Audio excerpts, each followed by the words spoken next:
संजय सिंह जी के साथ हैं, जिनका ग्राम कुंडलिया है और जो ब्लॉक है वो नेमताबाद है और ज़िला चंदौली है। और आप जैविक खेती के अपने उत्तर प्रदेश में प्रमोटर के तौर पे भी काम कर रहे हैं। तो अभी सर आपने जैसे हमारा ये रेन इरिगेशन का चलता हुआ देखा, तो आप थोड़ा बताएं इसके बारे में कैसा लगा और जैविक खेती में किस तरीके से किसान को फ़ायदा करेगा।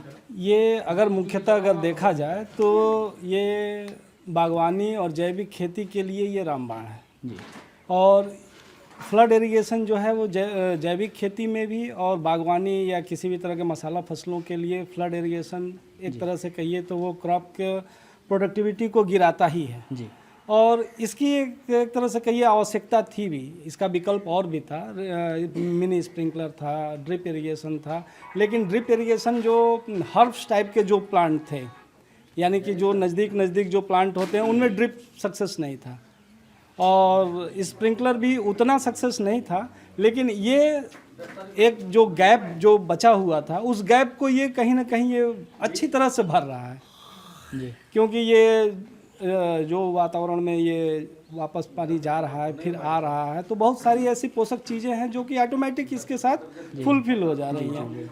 और जैविक खेती में लगभग 100% कहिए सारे खाद जो हैं वो लिक्विड फॉर्म में ही होते हैं जी। तो लिक्विड फॉर्म में देने का कोई और तरीका था ही नहीं हमारे पास। जी। अगर ये देखा जाए तो लिक्विड फॉर्म में अगर फर्टिलाइज़र को दिया जाए तो इसका कोई और सोल्यूशन अभी तो हमें फ़िलहाल नहीं दिख रहा है जी। या तो फ्लड इरिगेशन से किया जाए जी। तो हमारा वो क्रॉप की प्रोडक्टिविटी कम हो जा रही है। इससे हमारा 3 चीज़ हो रहा है, सिंचाई, पेस्टिसाइड जो हम ऑर्गेनिक बना रहे हैं वो, और प्लस जो न्यूट्रिशन जो दे रहे हैं वो, तीनों काम एक साथ ही हो रहा है। जी। जी। तो हमारे हिसाब से जो जैविक खेती हो रहा है या बागवानी हो रहा है या मसाला फसल जो हो रहा है, उसके लिए ये वरदान है। मतलब किसानों की जो एक समस्या थी सिंचाई को लेके, हाँ, उसका कुल मिला के समाधान ये निकाल रहा है।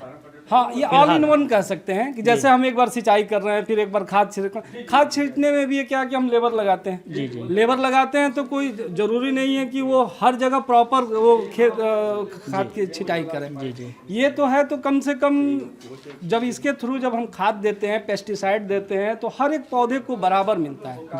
ऐसा नहीं कि कहीं अगर गिर गया